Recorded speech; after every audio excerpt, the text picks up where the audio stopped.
Hey, Dr. Lily, how are you? I'm good, thanks. How about you, Mr. Eli G? I'm doing okay. Can you define okay for me? You seem a little more down than usual. Why don't you make yourself comfortable and lay on the couch?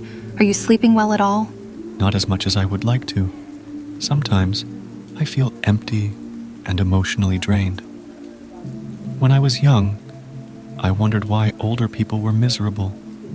After living a few decades in the real world, I can see why sometimes it feels like you're just this insignificant and lost fish, swimming in the vast ocean of other fish, where everyone is too busy swimming and not having enough time to live. Then, one day, you get caught in the net, destined to be someone's meal. That's when you're fortunate enough to survive the sharks. It's almost like, what's the point of all of that? It can also seem like you're stranded in the desert, where everyone around is gasping for air and water, and out of desperation for wanting to get their needs met. They will blame everyone else when things fall apart. And if you happen to be the unlucky one, they'll accuse you of something you didn't even do, as if you're responsible for the lack of water in the desert. People will blame others without proof. They base their accusations on fallacy and made-up stories. You accuse me of taking the water from everyone, but where's your evidence? Do you see me stocking up gallons of water and floating on top to flex, so everyone will know how much water I have? I only have a few drops in my pocket, just like everyone else. I might be overthinking this, but I feel like there's an unexplainable void inside people's souls, and I can't quite grasp it. You can see it in their hallowed eyes, staring at empty spaces sometimes. Deep and meaningful conversation is a rare occurrence. When a conversation does happen, it feels like you're drinking expired milk and eating smelly and moldy bread at an abandoned public school cafeteria. What's wrong with me, Doc? Either people around me have issues, or I've got problems. Is it me, or is the world getting crazier? You're not overthinking, and having all these questions in your head is okay. If there's any consolation, you're not the only patient I'm treating who feels the same way. Describing what you're going through feels like we're watching a rerun of What About Bob and Fight Club, sandwiched between the Book of Ecclesiastes. I've known you for a while now, and you tend to think deeply, which can be both a curse and a blessing. Do you think it's time to take a break, or, as Dr. Leo from the movie What About Bob would recommend, take a vacation from your problem? You don't need to take the approach of, you don't talk about the Fight Club, because obviously, you are making an effort to talk about your inner battles, or else you won't be seeking my counsel. Everything feels like the vanity of vanities when we go through this phase in life. If you don't mind me switching subjects, what do you do for fun except bury yourself at work like many people in your field? In our previous sessions, I don't think you've mentioned what you do to get your mind off things. Do you have any hobbies? Yes, I do. I enjoy being outdoors, riding my bike on the back roads, watching the mountains and nature, reading and writing. But being in the city with my hectic schedule can make it challenging to be with nature. Recently, I've also been making music. I've been writing a lot in my journal. I brought it with me, and I hope you don't mind if I read some of the chapters to you. Sure, go ahead, but only if you're okay with it. What happens in this session stays in this session. Recently, I've been battling all sorts of thoughts in my head. Trains of thoughts regarding more profound things of life, and Chinese noodles type stream of consciousness. But weirdly, I would still count it as a blessing, because these inner struggles helped me pick up a pen and start writing again. I have to face the music and deal with the brutal honesty that life is hard. Most life lessons are not necessarily neatly taped and packaged like we hoped they would be. These surprise packages of events are often covered in a bucket full of tears out of frustration and laced with failures and unmet expectations. I needed a way to dislodge all these things happening inside me. I didn't think that making art and music was a way to help me express what had already been trapped inside me for a long time. Creating and producing music is a humbling journey and a somewhat awkward experience for me. It materializes something immaterial, like our emotions and abstract thoughts, distinct to each of us. I've been able to reach places in my mind I never would have been able to go had I not started drawing or playing a single note or recorded layers of track one at a time. It helps me keep my sanity amidst the world getting crazier every day. Getting back into making art and music and tackling themes based loosely on fiction, coupled with my personal and other people's experiences, is more than therapeutic. Honestly, doing so saved my life in many ways. It keeps me from having all these destructive thoughts, and I channel that harmful and toxic energy and turn it into something more constructive. No amount of money can buy the assurance that even if everything else in life turns into a pile of steaming poop, whenever I'm in the music groove, at least my mind is intact. I like to believe that it is, or at least I try to keep it together as I navigated through the unpredictable maze of events unfolding and the roller coaster ride of the ups and downs of life. Regardless, I would like to continue putting good vibes and upbeat music out there in a world filled with hatred and animosity toward fellow human beings. Hopefully, more souls can also resonate with the message and groove to the beat of my songs. It helps me internally to heal my mind, as my past histories can be very unforgiving when it starts to haunt me whenever I close my eyes at night. I don't know about most people, but even as an adult, I'm still dealing with the wounds that try to resurface from the scars of the past. I'm trying to find healing and a place of refuge so I don't become the very monster I've been fighting my whole life. I've learned to be honest about myself, that I'm just as vulnerable as everyone else, and that I don't have immunity from the things that plague our human condition. I strive to improve things in a culture obsessed with death and destruction in whatever limited circle of influence I do have. Over the years, the journey has been filled with all sorts of betrayals, deception, and broken hearts. More time to wake up and more space to grow up. It's like being stuck in a rubber room with a stray jacket, being tortured to listen to a broken record, playing all these nightmare-sounding tracks of people I've encountered over time, hurling insults and demeaning words to make them feel better about themselves. Yes, it sucks that they have a messed up life, and they have to deal with the bad cards of this world. But my life experience doesn't have to be the same as theirs. I didn't do that to them, but they acted like I had done it.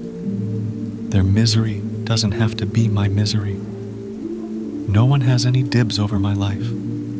I hold the pen and I get to decide how to write the words in my book, and the same goes for them. I don't helicopter over how they choose to govern their lives. Don't we live in a free country and supposedly the land of opportunity? I write songs to counter the crazy and negative thoughts in my head. These songs speak to my life, and hopefully, they will to some as well. It took time to combat the words that got stuck in my head from people who don't have dibs over me, and I don't even know them personally. And yet I've allowed the poison of those words to get to me. Words like, I'm too old for this type of stuff, that it's too much, that this music is not their style, or whatever others feel they need to say. It's a free country, and everyone is entitled to their opinion. But that doesn't mean I can't have any choice on how to react to it. I'm okay if you don't like my music. Nobody's forcing you to listen to it. You can choose not to listen to my stuff. It's your freedom, but don't take my First Amendment rights to create content, whether you like the topic I choose or not. We're not a dictatorial type of government, and you don't get to dictate what I can and cannot sing about. How come you're not bothering anyone singing about other people burning this country to the ground? They have more freedom to do that, yet to sing about God, family, love, truth, hope, and peace is a threat to you? I've reached a point where I no longer care about anyone's opinion, which has nothing to offer to improve me as an artist and decent human. If you don't like what I put out there, please feel free to listen to something else and move on. First, you didn't pay for any of my expensive endeavors. It's my time, and I give it up voluntarily. Second, it's a free country. The Constitution protects me to write what I want to write just as much as everyone who wants to write about murdering children in the wombs and killing cops. Since when has it been a crime to put some common sense and morality back into a rapidly decaying culture? To the haters who love to hate for the sake of hating, why? What have you done? If you're so freaking noble and superior as you claim yourself, show me what you've got. Let me see you write books, create plays, direct movies, or make music. Until you can show me something, perhaps a little encouragement to someone already deep in the hole should be the words that come out of your mouth instead of bashing people for trying. You don't know the invisible enemies and voices in my head that I battle with constantly. So, a few kind words go a long way to people with brittle patience and about to explode from the pressures that they're already going through. I hope that by speaking about this challenging journey, I can talk to someone who struggles with the same thing that I struggle with. The struggle to make sense of a big blob of a messy human experience, which is much more complicated than just trying to solve differential equations. I don't claim to have a squeaky clean life, nor do I intend to pretend my actions or thoughts are as smooth as Mr. Clean's head. But I've learned to embrace the dirt of the past and swim the present murky waters and trek the future mud as part of life. Even as a moderate rebel and a misfit, I still believe in redemption, no matter how seemingly out of touch that sounds to some. There are certain variables of our lives we have no control over. No one chooses to be born in a dysfunctional system, but we're dealt with the cards we're dealt with. It isn't by choice, but we adapt and survive the hardship and difficulties created by this environment. There is no such thing as perfect conditions. Even if the environment is as pristine as the Garden of Eden, someone will always find something wrong with the place. They could never be happy. That's just a simple fact of fallen humanity. Individuals who rise above their circumstance, even if they're born in a dysfunctional system and garbage upbringing, like the ones who are doing everything they can to get out of the mud of poverty, are worthy of appraisal and should be emulated. The kid who works and studies hard so they can bring honor to their lineage of family, who didn't have the ambition to change the direction of their family tree, is a hero in my book. That drive is something that cannot be taught in universities. What propels them? We need more of them in our society, and they should be encouraged and incentivized instead of being demonized and painted as villains for quote unquote, they make everyone else look bad. At a certain point in our lives, generally speaking, specific attributes inside us genuinely care about life, people, and things that matter to us until something robs us of that motivation.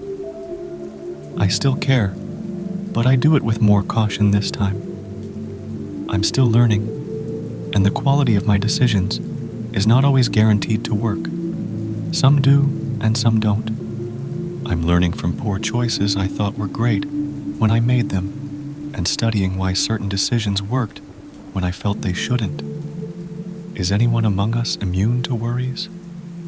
How about doubts, lack of motivation, proclivities towards rage, and uncontrollable anger when things are not going our way. Sometimes, I wish there was a way to stop overthinking and be reactive to all sorts of vulnerabilities. But that's where the room for improvement comes in. I haven't arrived and will continue the journey along with all these shortcomings. I will remain a student for life and continue learning lessons from successes and failures every step of the way. My experiences are also derived from the people I interact with over time. Their struggles rub off onto me even if I'm unaware of it happening. I become the recipient of their miseries, but the question I challenge myself is, what do I do about it? Either I get sucked up into that vortex of miserable thoughts, or I choose to take a few steps back and fight back and say, not today. Depression, I command you to leave my sanity alone. And to quote from the wise words of What About Bob, I need to take baby steps. Tomorrow is not guaranteed, and today is what we have, so we do our best while writing each chapter of our lives. Even without knowing how each of these pages will turn out, I'll keep scribbling one pen stroke at a time until something comes up. I'm currently working on a new song. The theme and style are a little different than the previous songs. I want you to hear it once I'm done with it. There are so many angles to choose from as to how I want to tell this story. But like I said, it's still a work in progress. I'll try to finish it in the next few days and show it to you in our next session. That sounds good, Eli G. I'm seeing good incremental improvements in how you articulate and formulate your ideas and thoughts. I remember the first session we did, and you couldn't even finish a sentence as you struggled to pronounce the words correctly. Now it seems you can speak as clearly as your thoughts come. Your mumbling and stuttering have improved, and you don't do much fidgeting. These are little victories worth celebrating. It may be considered small to some who don't struggle with what you struggle with, but to me, who has seen many of these cases, what you've demonstrated today in our session is a big win. I'm glad you're journaling and doing all these creative pursuits to help you deal with your chaotic mind. The ability to take every thought captive is a skill that most people have lost. It takes discipline for an individual not to be governed by destructive voices in their head. I'm proud of you for taking a calculated risk in these projects that most people are too afraid to take on their own, so they put down those who create something meaningful. What works for you may not necessarily work for others, and I'm glad you found something that fuels your motivation and gives you a sense of purpose. We all need to learn to love ourselves. We can't be of any good to anyone or the greater collective if we, as individuals, are falling apart. It takes courage to admit we don't have it all together, and it's okay to seek help and counsel, and that's where I come in to bridge those gaps. I'm looking forward to our next session in a couple of weeks. Hopefully, you'll finish your song by then, and I'll be happy to listen to it. Have a great evening and safe travel on your way back home. Thanks, Dr. Lily. I appreciate your time. Have a pleasant and wonderful evening yourself.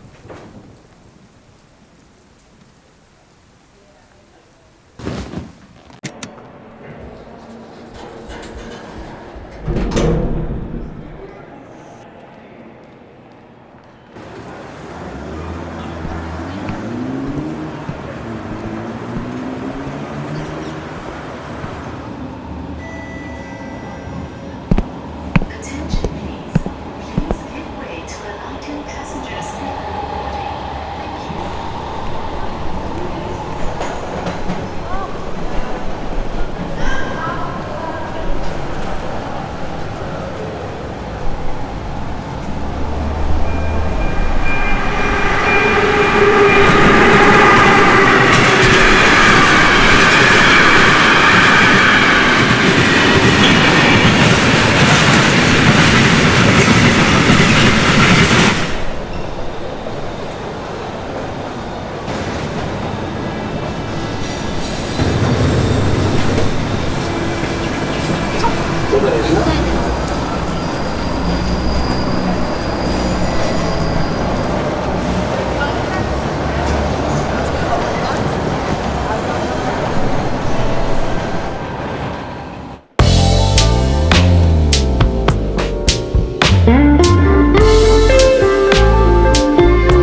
eyes have run dry.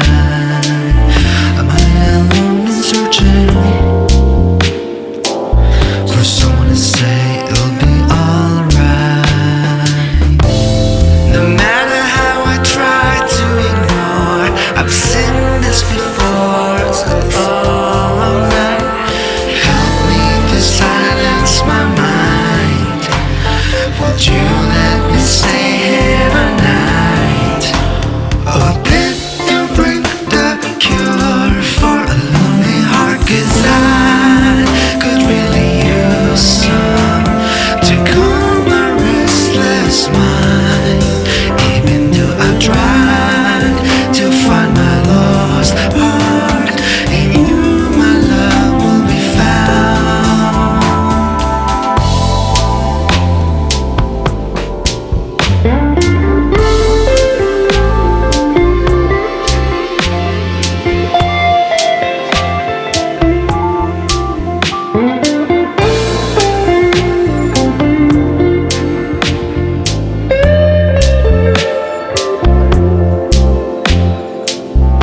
Can you hold me tight? Oh, you're my warmth on this cold night. Am I alone and searching for someone like you to be by my side? No matter how I try to ignore, I've seen this before, so all night. Help me to silence my mind. Would you let me stay here a night?